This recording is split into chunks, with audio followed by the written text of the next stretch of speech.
नमस्कार। नमस्कार। आज हमारे साथ में आईकास के लखनऊ चैप्टर 2 के चेयरमैन श्री सूर्यकांत मिश्रा जी हमारे साथ में हैं, जो कि यहाँ पे इस संस्थान में बहुत सारे लोग ज्योतिष का अध्ययन करते हैं सत्य मार्गदर्शन में। और हम चाहेंगे कि आज चूंकि होली का पर्व है, तो इस पर्व के अवसर पे हिंदू धर्म में जो मान्यता होलिका और प्रहलाद से जुड़ी हुई है, तो हम लोग जानेंगे कि क्या सर इनके अलावा भी कोई लॉजिक है, कोई कारण है होली का पर्व मनाने का।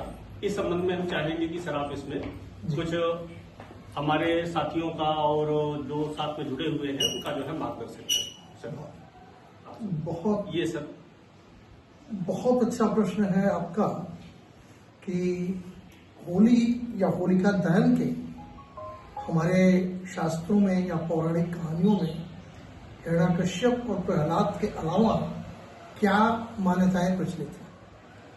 तो जो आपने हिरण्यकश्यप और प्रहलाद की बात किया, ये सर्वविदित है और ये कहानी सबको मालूम है कि होलिका दहन के दिन हिरण्यकश्यप की बहन ने प्रहलाद को लेकर के अग्नि में बैठी और उसकी बहन को ये आशीर्वाद प्राप्त था कि अग्नि जला नहीं सकती, किंतु विष्णु जी के प्रभाव से, ईश्वर के प्रभाव से होलिका जल गई, किंतु प्रहलाद बच गया। ये सबको इसमें अधिक व्याख्या करने की आवश्यकता नहीं। इसके अलावा दो और कारण है जो बहुत कम लोग बात करते हैं, या मालूम भी होगा तो मैं फिर से उसको रिपीट करना चाहूंगा कि जब इंद्र ने कामदेव को शिव जी की तपस्या भंग करने का आदेश दिया था, तो कामदेव ने बसंत को याद किया और बसंत अपना प्रभाव फैलाना प्रारंभ किया और उस प्रभाव के कारण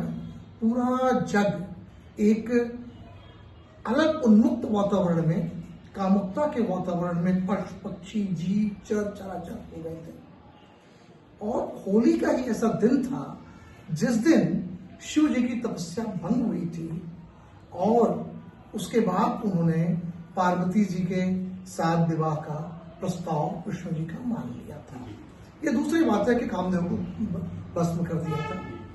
तो उस खुशी में, शिव और पार्वती के विवाह की खुशी में, लोगों ने बड़े उत्साह के साथ अग्नि में मंत्रों के साथ हवन करना प्रारंभ किया, अपने दुर्गुणों का खत्म नष्ट करने का मंत्र पढ़ने लगे और पूरे जग में एक हर्षोल्लास का वातावरण जो रंगोल्लास में बदल गया, मनाने लगे। तो एक तो बहुत प्राचीन कारण। दूसरा एक और कारण मैं बताना चाहूंगा। राजा रघु का राज्य था। उस समय रघु के राज्य में एक राक्षसी जिसका नाम डुंडा था, उसने तपस्या करके शिव जी से अमरता का वरदान प्राप्त कर लिया। डुंडा उस राज्य के बच्चों को बहुत परेशान करती थी। बच्चे बहुत परेशान थे, तो सारे बच्चे और अभिभावक राजा रघु के पास इस कारण पहुंचे कि इस डुंडा का क्या उपाय हो सकता है। उन्होंने अपने गुरु वशिष्ठ जी से बात किया। वशिष्ठ जी ने बताया कि चूंकि शिव जी द्वारा अमरता का वरदान प्राप्त है और उसकी मृत्यु का केवल एक कारण हो सकता है, जब बच्चे और पूरा समाज खूब शोर मचाए, हल्ला करे और अग्नि जला करके उसमें सारी चीजों को हवन करना, अपनी बुराइयों को हवन करना।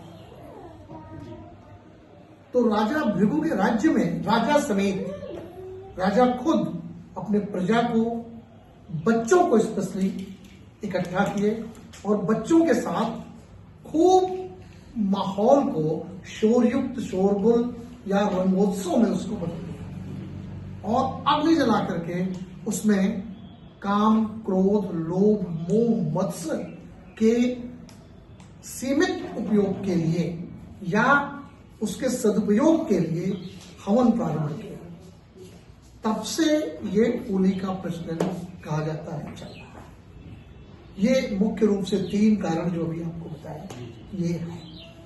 धन्यवाद। बहुत अच्छी जानकारी सर आपने दी और आशा है कि हमारे दर्शकों को बहुत अच्छा लगेगा ये जानकारी और इसी के साथ में होली की आप सभी को हार्दिक शुभकामनाएं एवं बधाई। बहुत धन्यवाद। धन्यवाद।